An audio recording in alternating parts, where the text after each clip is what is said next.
Mallarmé et Redon ont un point commun, ils appartiennent à la même génération.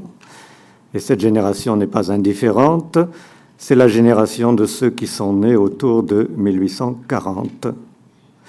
Cette génération n'est pas indifférente parce que, pour l'histoire littéraire et pour l'histoire de l'art, c'est la génération de celui qui sera le maître du naturalisme, Émile Zola, né en 1840.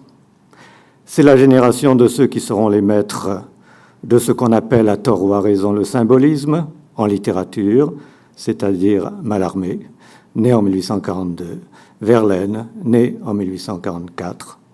C'est la génération de ceux qui seront les maîtres de ce qu'on appelle à tort ou à raison en histoire de l'art l'impressionnisme, c'est-à-dire la génération de Renoir, de Monet et de quelques autres, comme Cézanne. Cette génération a donc été capitale tant dans l'histoire de l'art que dans l'histoire de la littérature. Et Mallarmé et Redon ont un autre point commun, c'est qu'ils parviendront tous les deux à une certaine notoriété relativement tard, c'est-à-dire au-delà de la 40e année. L'agent, ou le principal agent, de la reconnaissance de l'un et de l'autre, en même temps que celui qui fut l'intermédiaire de leur relation d'amitié, c'est un écrivain plus jeune qu'eux, qui a commencé sa carrière sous les auspices du naturalisme, c'est Joris Karl Huysmans. Pour prendre les choses par le commencement, c'est-à-dire d'abord la reconnaissance que fait Huysmans de Redon. Redon qui expose ses Noirs en 1881 à la vie parisienne, et puis qui réédite ce genre d'exposition l'année suivante au Gaulois, en 1882. Et c'est à l'occasion de cette exposition que Huysmans découvre Redon, et qu'il en parle pour la première fois. Rappelons que Huysmans n'est pas seulement un écrivain naturaliste, c'est aussi un critique d'art qui s'apprête à publier un recueil de ses salons, recueil intitulé « L'art moderne ». Dans cet art moderne, il est question effectivement des impressionnistes.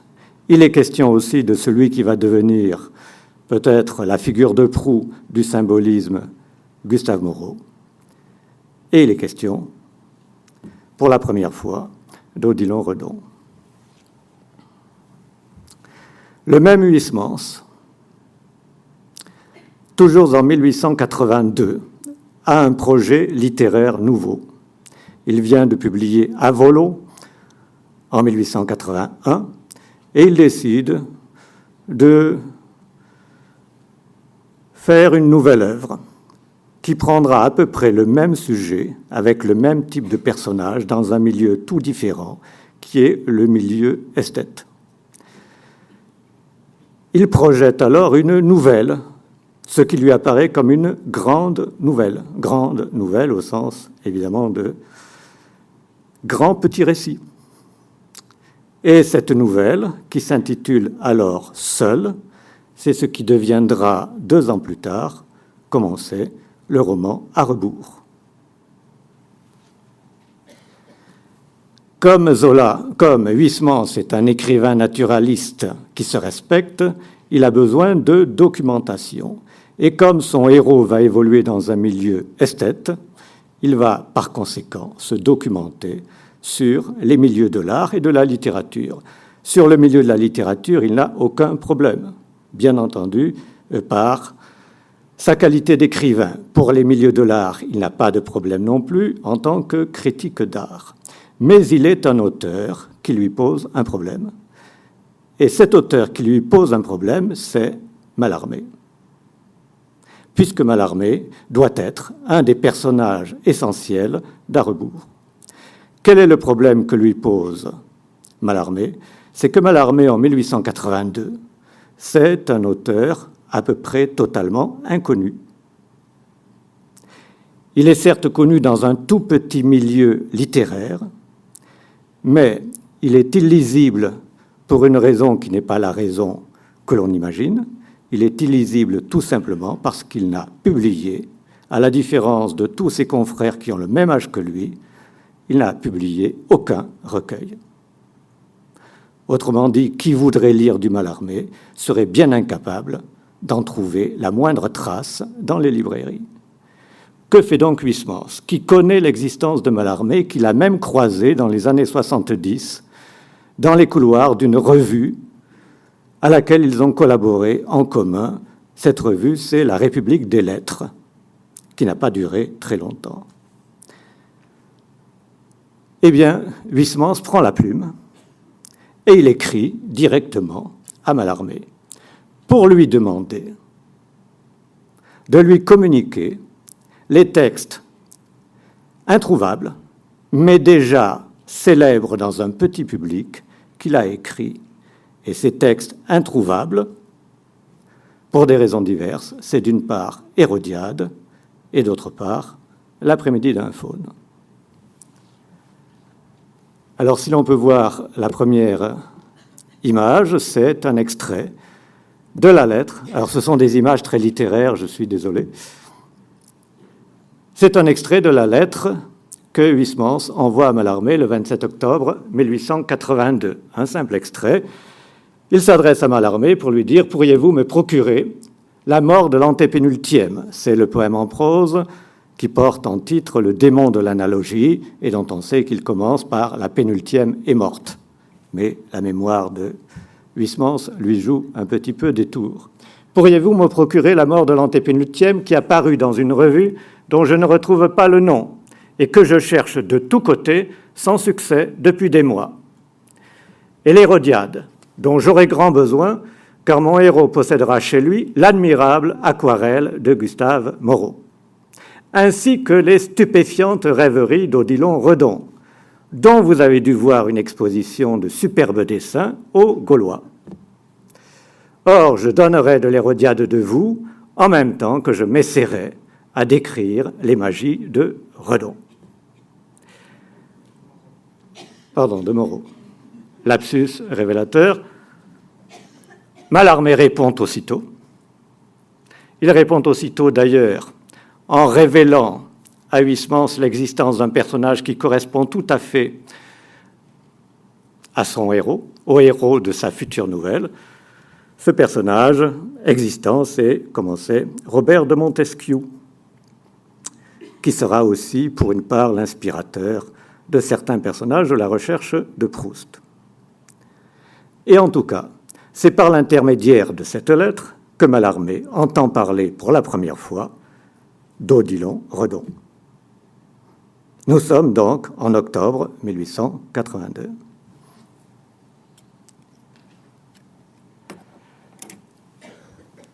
Une fois que Huysmans a sa documentation, il s'attelle donc à son roman. En 83 paraît le volume L'Art moderne, et en 84, en mai 84, paraît ce qui s'appelle désormais À rebours. Et ce roman va connaître évidemment un certain succès public.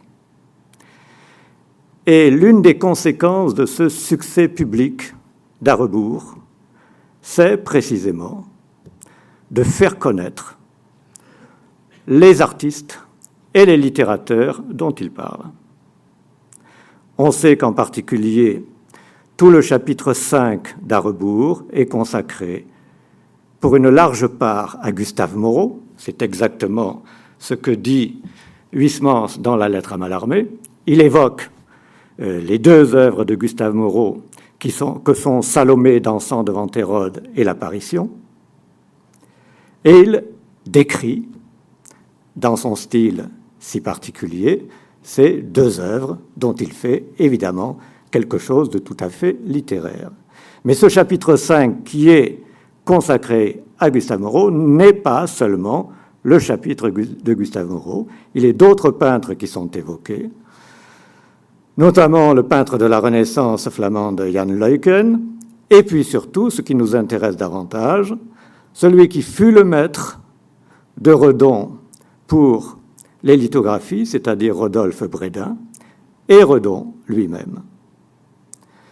Gustave Moreau et Odilon Redon se trouvent donc réunis, conjoints, dans ce chapitre 5 qui évoque ce qu'on pourrait appeler la peinture moderne si Huysmans n'avait pas décidé de remplacer les figures de proue de la peinture moderne, c'est-à-dire les impressionnistes, et notamment Edgar Degas, par ceux qui lui apparaissent comme les figures de proue du rêve, et en particulier du rêve ancien, à savoir Gustave Moreau et Odilon Redon.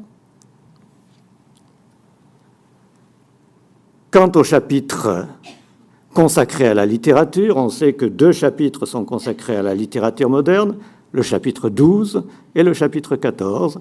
Le chapitre 12 qui évoque essentiellement celui qui est, pour Huysmans, le représentant par excellence de la modernité poétique, c'est-à-dire Baudelaire. Et le chapitre 14, qui évoque la modernité poétique issue de Baudelaire. Et cette modernité poétique issue de Baudelaire tient essentiellement 3 noms, à savoir Tristan Corbière, à savoir Paul Verlaine et Stéphane Mallarmé. Et c'est ainsi que Huysmans se fait le promoteur d'une modernité artistique et d'une modernité littéraire à l'intérieur de ce qui est encore un roman qui connaît donc un grand succès évidemment tout relatif, ce ne sont pas des centaines de milliers d'exemplaires, mais c'est un grand succès. Et il ne faut pas oublier qu'un auteur comme Paul Valéry, en 1889, ne connaîtra l'existence de Mallarmé 5 ans après la publication d'À rebours que parce qu'il découvrira son nom et des citations de son œuvre dans À rebours, qui poursuit évidemment sa carrière tout au long de la fin du siècle.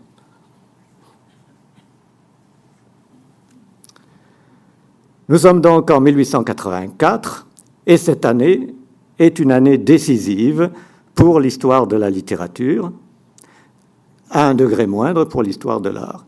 Année décisive parce qu'elle va, par conséquent, faire une publicité tout à fait inattendue à des poètes jusque-là méconnus ou totalement inconnus. Et la jeune génération poétique, la jeune génération qui va se faire la promotrice de ce qu'à partir de 1886 on appelle le symbolisme, cette jeune génération, elle va se reconnaître précisément 2 maîtres nouveaux par rapport aux maîtres anciens que représentait Hugo, par exemple. Ne pas oublier que Hugo meurt en 85 et qu'un passage de relais s'opère donc à cette époque.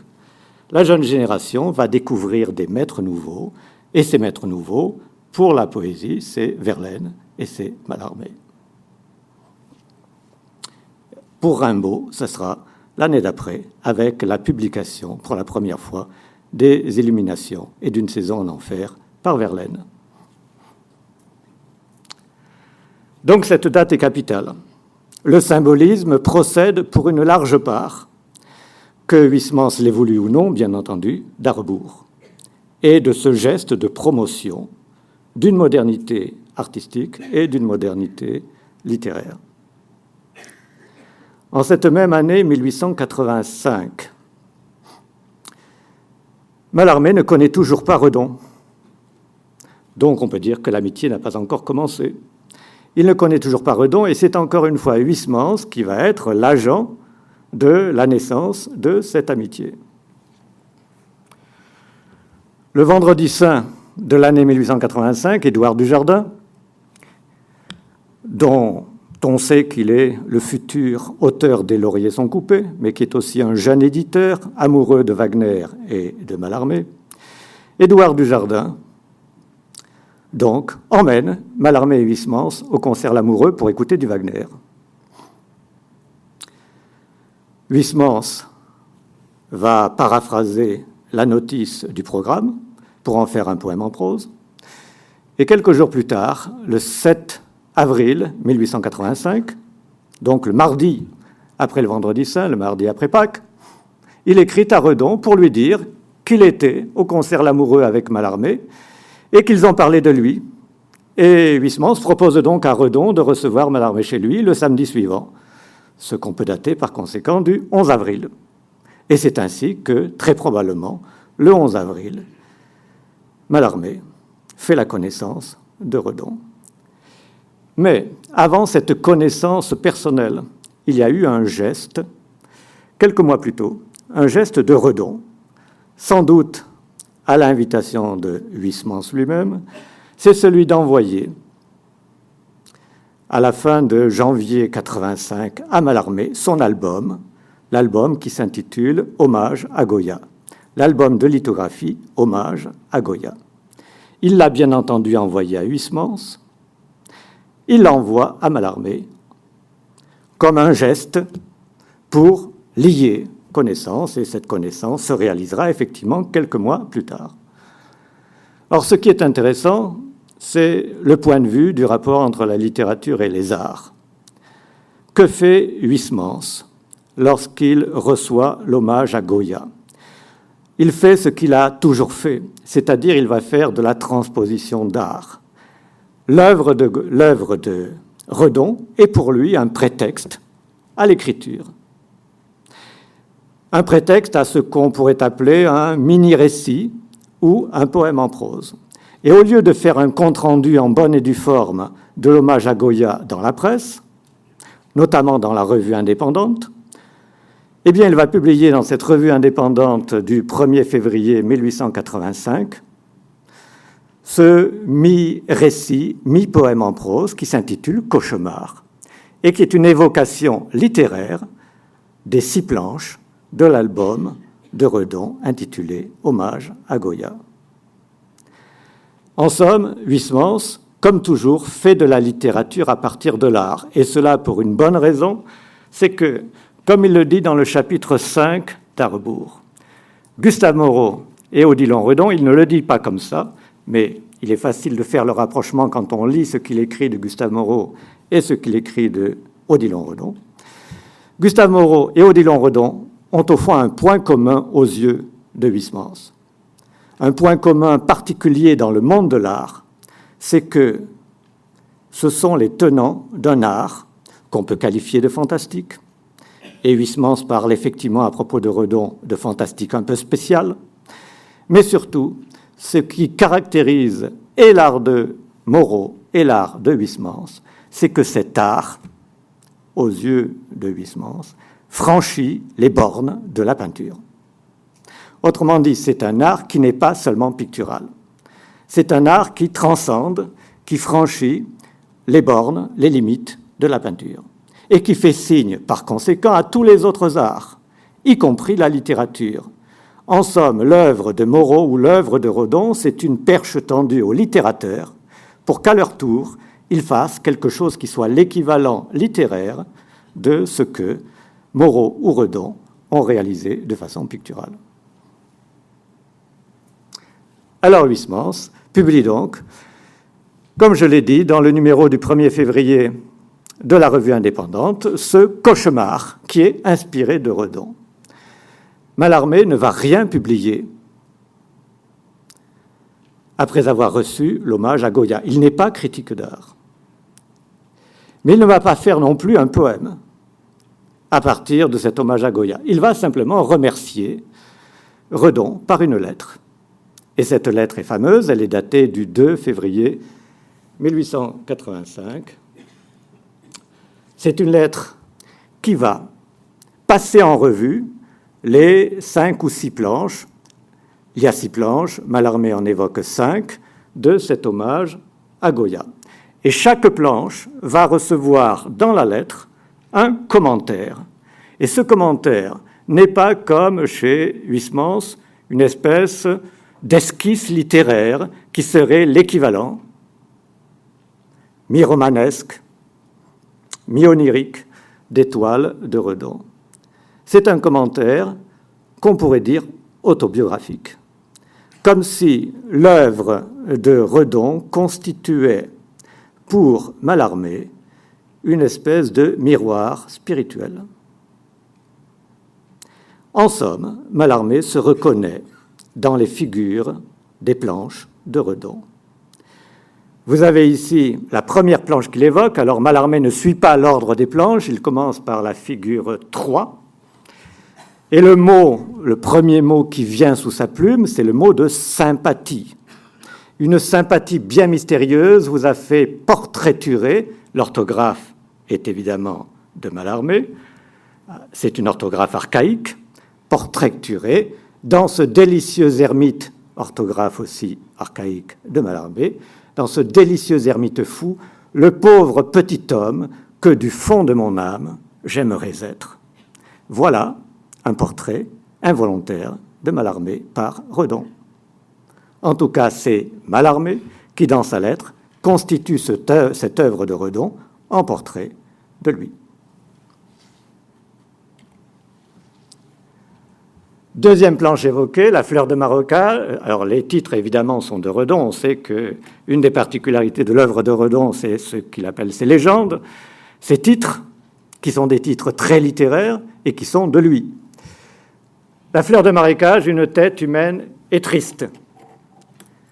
Qu'écrit Mallarmé ? La tête de rêve, cette fleur de marécage, illumine d'une clarté qu'elle connaît seule et qui ne sera pas dite tout le tragique falot de l'existence ordinaire. Et même si, ici, il fait usage de la troisième personne, il va de soi que, là encore, il se reconnaît dans ce tragique falot de l'existence ordinaire à laquelle est réduit quelqu'un qui aspire à toute autre chose qu'une existence ordinaire. Quatrième planche, il y eut aussi des êtres embryonnaires. Commentaire de Mallarmé, quelle synthèse cruellement abrégée, sans étiolement là, mais presque satisfaite, de la face intérieure de beaucoup dans la planche 4. La face intérieure de beaucoup, bien entendu, c'est une formule générique pour dire aussi que c'est la face intérieure de Mallarmé lui-même. Autrement dit, les planches de Redon ne sont pas simplement un portrait, des planches qui portraiturent Mallarmé dans une posture spirituelle.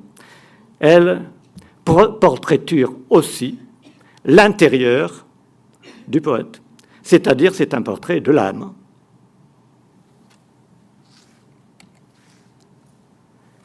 Sixième planche et dernière, mais qui n'est pas la dernière évoquée par Mallarmé, au réveil, j'aperçus la déesse de l'intelligible, au profil sévère et dur.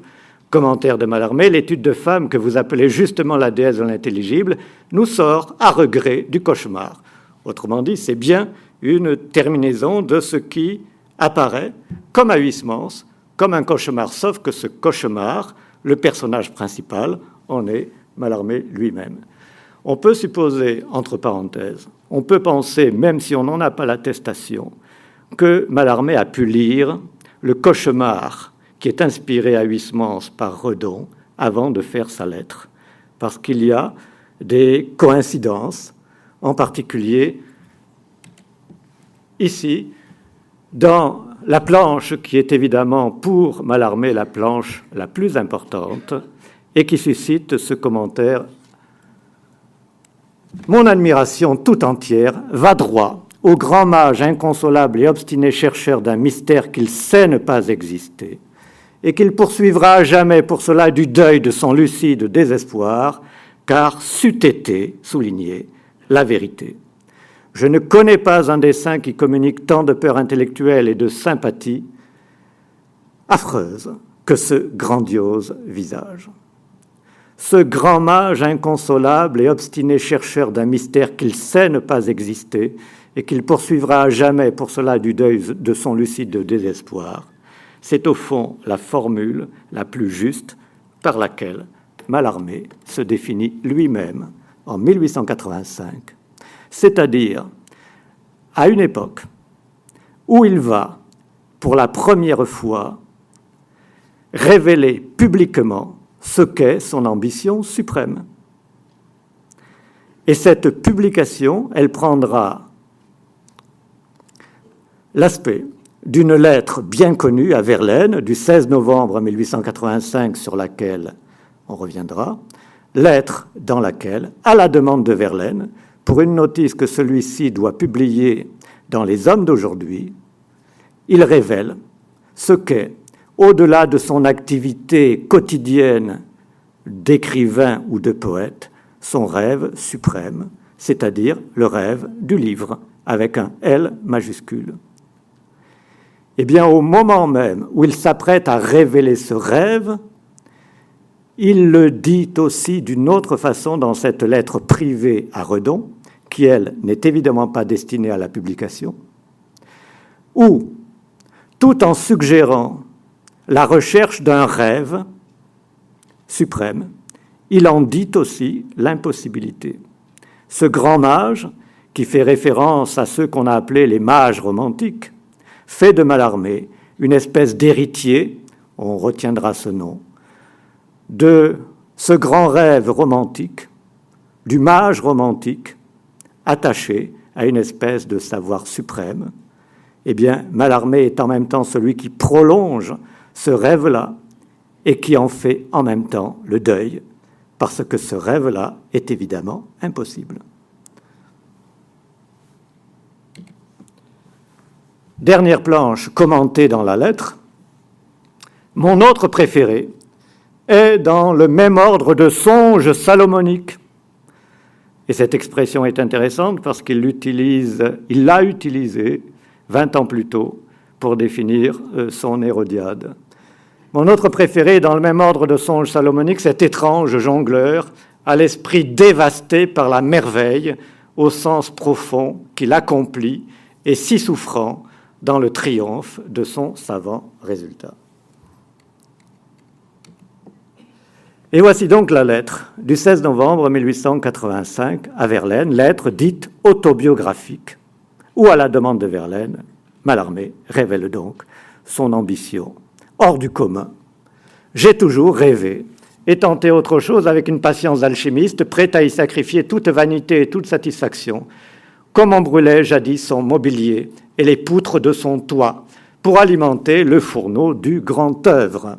Quoi ?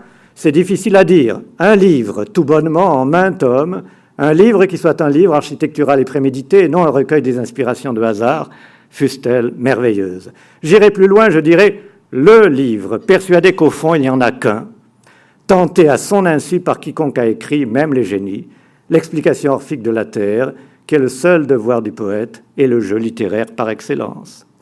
Voilà l'aveu de mon vice mis à nu, cher ami, que 1000 fois j'ai rejeté l'esprit meurtri ou là, mais cela me possède, et je réussirai peut-être, non pas à faire cet ouvrage dans son ensemble, il faudrait être je ne sais qui pour cela, mais à en montrer un fragment d'exécuté, à en faire scintiller par une place l'authenticité glorieuse, en indiquant le reste tout entier, auquel ne suffit pas une vie, prouver par les portions faites que ce livre existe et que j'ai connu ce que je n'aurais pu accomplir.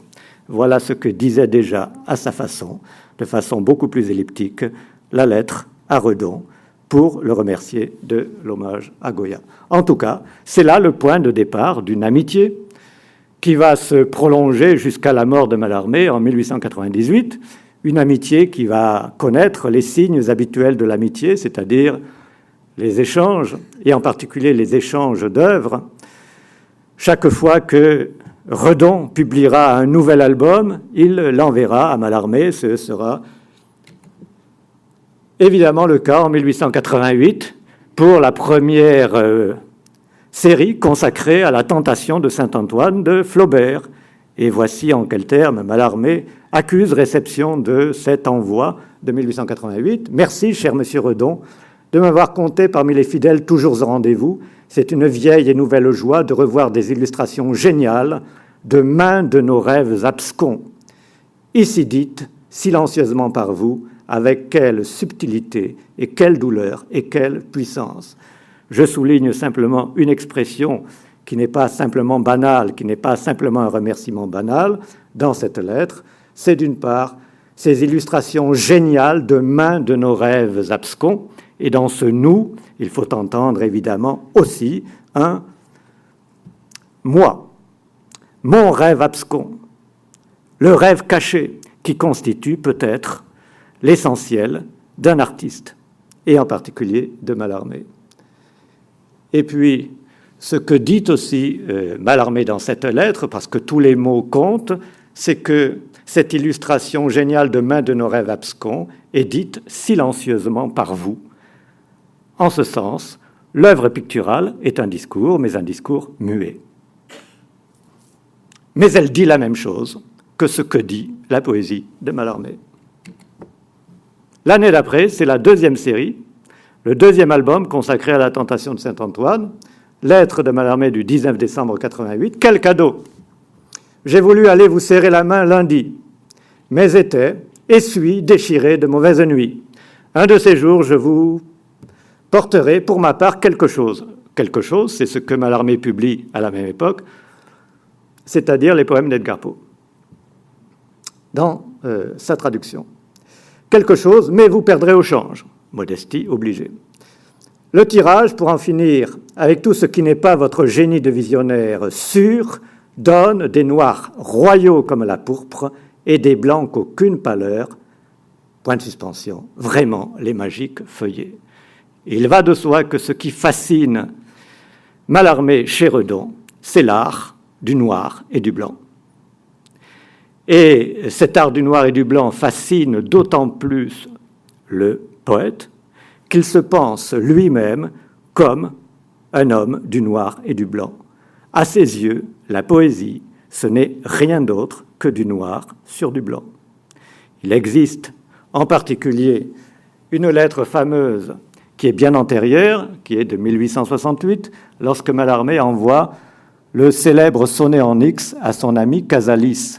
Il l'envoie pour qu'il figure, théoriquement, dans un recueil de sonnets et eaux-fortes. Donc c'est toujours la question du rapport entre la poésie et, non pas la peinture, mais la gravure ou l'eau-forte, c'est-à-dire l'art du noir et du blanc. Et évidemment, son ami avait réclamé pour ce recueil de sonnets et eaux-fortes un poème qui fut plastique, c'est-à-dire qui eut des qualités telles qu'il put être illustré par l'eau-forte, c'est-à-dire un art du noir et du blanc. Eh bien, Mallarmé, qui n'a pas écrit ce sonnet pour le recueil, mais qui l'envoie parce qu'il n'a rien d'autre, peut dire de ce sonnet qu'il est peu plastique, comme tu me le demandes, mais au moins est-il aussi blanc et noir que possible. Cette logique essentielle du noir et du blanc, qui renvoie non seulement à ce qu'il appelle le mystère dans les lettres au sens le plus littéral du terme, mais aussi au mystère humain, dont Redon est lui-même un explorateur avec ses rêves, avec ses planches de rêve, avec son noir et son blanc, eh bien, la poésie qui renvoie à ce double mystère, mystère dans les lettres et mystère humain, est bien le mystère essentiel du noir et du blanc, c'est-à-dire, si on le décline ce mystère autrement, le mystère du jour et de la nuit, de la vie et de la mort, de l'être et du néant. Et Mallarmé commente deux des planches de cette deuxième série consacrée à la tentation de Saint-Antoine. Titre de Redon, La mort, mon ironie dépasse toutes les autres. Commentaire de Mallarmé, mais mon cher, vous avez miré là, toujours la notion de miroir, tout un mystère que nul n'entrevit. Et ce mystère, c'est bien entendu, encore une fois, le mystère humain tel qu'il s'exprime aussi dans les lettres. Me voici stupéfié encore par cette mort, squelette en haut, en bas en roulement puissant, tel qu'on le devine, ne finir. Je ne crois pas qu'artiste en eût fait, ou poète rêvé, image ainsi absolue. Autre planche commentée, une longue chrysalide couleur de sang, et la pauvre joue triste, endormie au billot, toutes vos lointaines inventions, merci, ne faites pas trop peur à Madame Redon. On n'est pas dans cette amitié dans le registre toujours sinistre de ces cauchemars, bien entendu. Il y a aussi le badinage d'un poète qui sait être galant et particulièrement avec les dames, lorsqu'il offre des fleurs, et lorsqu'il offre, par exemple, des roses à Madame Redon, eh bien, il accompagne ces roses, comme il le faisait systématiquement, de distiques ou de quatrains. Par exemple, ce distique « Rose, je deviens Céladon » au pied de Madame Redon.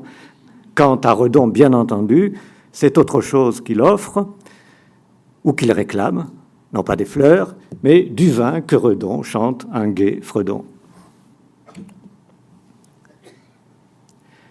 Les deux hommes qui se voient à cette époque-là assez régulièrement. Ils se voient régulièrement tout simplement parce que Mallarmé a sa villégiature à Valvin, comme on sait, en bordure de la forêt de Fontainebleau, et que Redon a lui-même sa villégiature à Samois, c'est-à-dire qu'ils sont d'un côté et de l'autre de la Seine, au même niveau. Et ils se voient régulièrement, et ils s'invitent régulièrement, ce qui fait qu'on a très peu de correspondance, puisque les visites personnelles en tiennent largement lieu. Et puis, en 1890, occasion unique, celle d'un voyage en commun, qu'ils ne feront pas dès le départ, mais Mallarmé est invité à conférencer en Belgique, à faire une conférence sur Villiers-l'Isle-Adam, qui vient de mourir. Il part donc à Bruxelles et il fait une tournée en Belgique, dans toutes les principales villes de Belgique, pour rééditer sa conférence sur Villiers. Et Redon est invité à la même époque à exposer. Ce qui fait que si Mallarmé part le 10 février, Redon part 3 jours plus tard, et ils se retrouvent en tout cas pour passer une journée en commun le 16. Et peu avant le départ pour cette aventure en commun en Belgique, Mallarmé rassure Madame Redon, je conduirai Redon jusqu'à son édredon. On voit que nous sommes dans les hautes sphères de la métaphysique. En 91, c'est un nouveau recueil de lithographie que Redon envoie à Mallarmé, Songe, et nouveau remerciement, beaucoup plus bref, sans commentaire, mais une formule évidemment très intéressante parce qu'elle rejoint ce qu'on a dit tout à l'heure. Vous agitez dans nos silences le plumage du rêve et de la nuit. Le rêve et la nuit, avec la double majuscule, c'est une autre déclinaison, la déclinaison métaphysique et humaine à la fois, du blanc et du noir. On connaît aussi cette formule de Mallarmé à propos du blanc et du noir de l'écriture. On n'écrit pas lumineusement sur champ obscur l'alphabet des astres seul, ainsi s'indique, ébauché ou interrompu. L'homme poursuit noir sur blanc. Écrire blanc sur noir, c'est le privilège de Dieu qui écrit avec les astres, les constellations qui sont sa signature, comme on voit dans le poème de Hugo, Nomen, Numen, Lumen, des contemplations. Ou la Grande Ourse, les 7 étoiles de la Grande Ourse sont les 7 astres géants du noir septentrion et les 7 lettres du nom de Jéhovah. Le poète, lui, ne peut pas écrire blanc sur noir. Il ne peut écrire que noir sur blanc. C'est donc le négatif de la création divine. Les années passent, et puis on s'aperçoit que Mallarmé n'a jamais collaboré avec Redon. Et en 1897, on le sait, paraît dans une revue d'avant-garde, la revue Cosmopolis, dans son numéro du début mai 1897, un poème totalement inédit qui s'appelle « Le coup de dé ». Un coup de dé jamais n'abolira le hasard. Ce n'est pas la réalisation définitive de ce poème qu'il a fallu publier avec les contraintes de la revue, mais en tout cas, aussitôt après la publication de ce poème, le marchand d'art Ambroise Vollard, qui s'est fait le spécialiste des grands ouvrages illustrés, décide de proposer à Redon d'illustrer une édition de luxe définitive du coup de dé. Et voici ce que Vollard écrit à Redon le 5 juillet 1897, soit 2 mois après la publication du poème. « Je crois bon pour le succès de l'ouvrage que les illustrations soient en noir. Je désirerais aussi beaucoup que les planches soient importantes. » Et il se fait l'écho d'un propos de Mallarmé, à qui il en a parlé. « Monsieur Mallarmé m'a dit « Oui, mais pour les planches que Redon fera pour mon ouvrage, il importe qu'il y ait un fond dessiné. Sinon, si le dessin se présente sur un fond blanc comme dans cette planche, cela fera double emploi avec le dessin de mon texte, qui est noir et blanc. » Mallarmé, donc, a décidé de réaliser cette édition en commun, mais se pose un problème, celui de la coexistence de deux noirs sur blanc. Et il faut faire en sorte que ces deux noirs sur blanc ne se parasitent pas ou ne fassent pas double emploi.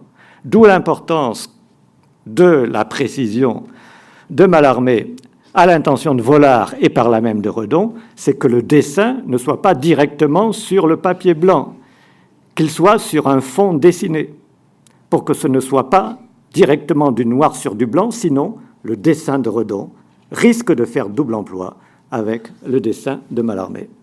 On sait quels ont été les problèmes qu'a posé la réalisation de cette édition du coup de dé chez l'éditeur Firmin Didot pour Ambroise Vollard.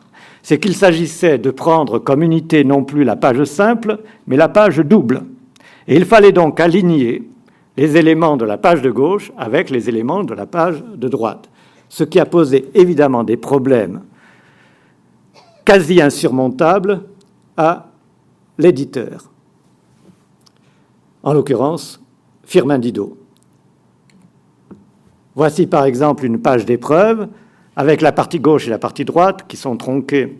Il y a évidemment la marge centrale que je n'ai pas pu garder ici, et Mallarmé, au crayon rouge, essaye de réaligner les lignes de gauche et les lignes de droite qui ne sont pas en regard. Or, évidemment, si elles ne sont pas en regard, le texte n'a plus de sens. Pour l'imprimeur, ça n'avait pas beaucoup d'importance, puisque de toute façon, le texte n'avait pas de sens. Mais pour Mallarmé, bien entendu, cela avait du sens. Alors, voici ce que Mallarmé écrit à Vollard. Il y eut probablement 5 tirages d'épreuves successifs pour corriger à chaque fois ce que l'imprimeur n'avait pas réussi à réaliser. Cher monsieur Vollard, bonjour amitié, vous savez que la maison Didot traîne infiniment. J'ai eu 3 fois des épreuves, mais à des mois d'intervalle, les intermédiaires assez satisfaisantes, les dernières inconsidérément et sans indication mienne modifiées. Tout ceci de petits ennuis, tout en présentant cette gravité que je n'ai encore tenu rien d'assez net pour le communiquer à Redon. Je viens d'écrire, de presser et espère avoir quelque chose de propre cette fois-ci. Vous pouvez de votre côté vous occuper de la fabrication du papier, 24 pages, soit 6 feuilles du format convenu. Et nous avons effectivement un certain nombre de jeux d'épreuves qui ont été conservés de ce coup de dé, de jeux d'épreuves qui ne contiennent que le texte de Mallarmé et qui ne contiennent nullement les illustrations de Redon qui auraient dû être ajoutées plus tard, puisque Mallarmé n'avait pas encore le texte adéquat pour le proposer à Redon. Presque un an après, 20 avril 1998, Redon écrit à Mallarmé « J'avais à vous parler aussi des dessins du dé, des dessins par conséquent pour le coup de dé. Vollard m'a montré des papiers superbes. Je crois que pour l'unité, nous pourrions tenter l'impression des lithographies sur papier blanc, c'est-à-dire sur celui du texte, bien que séparément placés. Je me propose de dessiner blond et pâle, afin de ne pas contrarier l'effet des caractères. » Que fait Redon? Il se plie exactement au desiderata de Mallarmé. Ne pas faire du noir sur blanc, mais du blond et pâle. J'ai les pierres au grainage, c'est vous dire que je serai bientôt définitivement à l'ouvrage. Quelques jours après, Mallarmé à Vollard, et les papiers, est-ce commandé, Vollard, Redon, dites, pour le coup de dé, aussi sera notre homme dans le commencement de l'été, point d'interrogation. Autrement dit, on peut penser que le texte est à peu près prêt, que les illustrations ne sont pas encore là, et Mallarmé les espère pour le commencement de l'été. Le problème, c'est que peu après le commencement de l'été, Mallarmé meurt au début de septembre 1898 et l'édition ne sera jamais réalisée. Ce qu'il nous en reste par conséquent, ce sont d'une part les épreuves qui ne contiennent que le texte et d'autre part les 3 des 4 illustrations que Redon avait prévues. Alors ces illustrations, on ne sait pas où elles auraient dû figurer dans l'album, dans le volume du coup de dé. Je signale en passant que récemment a été réalisée une édition du coup de dé qui comporte pour la première fois ces illustrations de Redon. Simplement, bien entendu, cette réalisation est parfaitement conjecturale parce qu'on ne sait pas ce qu'auraient fait Mallarmé et Redon s'ils avaient eu le temps de réaliser l'œuvre jusqu'au bout. Alors il y a cette première illustration qui est la plus petite et qui porte au dos la mention ex libris, donc elle devait être l'ex libris du volume, et on voit une figure, je ne sais pas si on voit bien, une figure d'enfant, et cela correspond sans doute à cette page du coup de dé, qui est peut-être d'une lecture un peu difficile. Alors c'est une épreuve, c'est une des premières épreuves de cette page du coup de dé, où il est question du geste du maître qui hésite à jeter les dés, et il est question surtout d'un legs en la disparition à quelqu'un ambigu, l'ultérieur démon immémorial ayant de contre-nul induit le vieillard vers cette conjonction suprême avec la probabilité, celui son nombre puéril, et on peut supposer que ce legs à cet ultérieur démon immémorial qui prend la forme du nombre puéril a parlé à Redon, qui, on le rappelle, avait perdu un enfant en bas âge, en 1886, comme Mallarmé avait perdu le sien, bien plus tôt. Et il va de soi que Mallarmé ne pouvait pas ne pas penser à cet enfant perdu à ce moment du coup de dé. C'est un legs que le maître fait à celui qui aurait dû être son héritier et qui n'est plus qu'un héritier virtuel. Et Redon, qui a sans doute reconnu ce geste-là dans sa propre vie de peintre et sa propre vie de père, a proposé cette image d'un enfant. La deuxième illustration, c'est sans doute celle... Alors, c'est une femme. Ces illustrations étaient connues, elles sont dans le catalogue Mellerio commencé de 1913, mais Mellerio, qui a fait le catalogue, ne savait pas que c'était destiné au coup de dé. Autrement dit, les titres qu'il a donnés à ces planches n'ont rien à voir avec le coup de dé. Quelle est cette femme? Que vient faire cette femme dans le coup de dé? On peut penser que cette femme correspond à la dernière formule du coup de dé, c'est-à-dire la formule « toute pensée émet un coup de dé », comme si cette femme était l'incarnation de la pensée de Mallarmé, de la pensée du poète, et on voit le dé au premier plan devant cette figure de femme.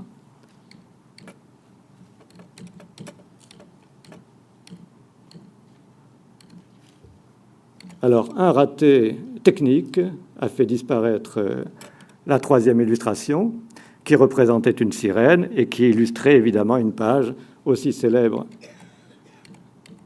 du coup de dé, celle-ci, la lucide et seigneuriale aigrette au front de vertige, au front invisible, scintille puis ombrage, une stature mignonne, ténébreuse, debout en sa torsion de sirène, le temps de souffleter par d'impatientes squames ultimes bifurquées, un roc, faux manoir tout de suite évaporé en brume, qui imposa une borne à l'infini. Et puis, la suite se prolonge avec l'évocation d'une sirène, personnage typique aussi des planches oniriques d'Odilon Redon. Voilà, le coup de dé n'a jamais été réalisé. Et finalement, il n'y a jamais eu de collaboration entre Mallarmé et Redon. Il aurait pu y en avoir une posthume, même deux posthumes. En 1899, Mallarmé, à sa mort, a laissé bien des œuvres inachevées, et notamment son recueil de poésie qu'il n'a toujours pas publié. Le fameux recueil destiné à Demant. Et les héritières de Mallarmé, sa femme et sa fille, décident d'en réaliser une édition de luxe sous les auspices d'Édouard Dujardin, dont on a déjà parlé. Et on s'adresse à Redon pour illustrer cette édition de luxe. Simplement, ce qu'on oublie, c'est que Mallarmé est lié par des droits qu'il a signés avec l'éditeur belge Edmond Demant, des droits qui ne sont pas limités à la Belgique, et par conséquent, Dujardin n'a pas le droit de faire cette édition. La seule édition autorisée sera l'édition Demant, qui comportera le frontispice de Félicien Rops, et là encore, Redon ne participera pas à une aventure avec Mallarmé, même posthume. Et la dernière histoire posthume, bien plus tard, qui aurait pu lier au moins une fois Redon à Mallarmé, c'est en 1912, au moment des ballets russes. Diaghilev s'adresse à Redon pour les décors de l'après-midi d'un faune. Et Redon, pour on ne sait quelle raison, refuse. Par modestie, on ne sait pas, mais il refuse, là encore, avortement de cette collaboration qu'on attendait, puisque Mallarmé a collaboré avec bien des peintres, Alors le paradoxe de cette amitié, c'est que Mallarmé a collaboré avec bien des peintres impressionnistes et non impressionnistes. Il a écrit sur plusieurs peintres, il a écrit sur Manet, il a écrit sur Whistler, il a écrit sur Berthe Morisot. Non seulement il n'a pas collaboré avec Redon, mais évidemment le hasard ou la fatalité y sont pour quelque chose, mais il n'a rien écrit sur Redon. Les seules choses où l'on trouve le nom de Redon sous sa plume, ce sont évidemment ses lettres, ce sont aussi quelques vers de circonstance qu'on a vus tout à l'heure, et puis ce quatrain-adresse, qui est peut-être la seule œuvre de Mallarmé entièrement dédiée à Redon. Ce quatrain, à la caresse de Redon, strige n'offre ton numérus, ainsi qu'un phalas et de Redon, toujours les de Redon, mais c'est la rime obligée pour Redon, 27 rue aux Nuits de Fleurus. Voici l'adresse donc d'Odilon Redon pour ceux qui voudraient lui rendre visite. Merci.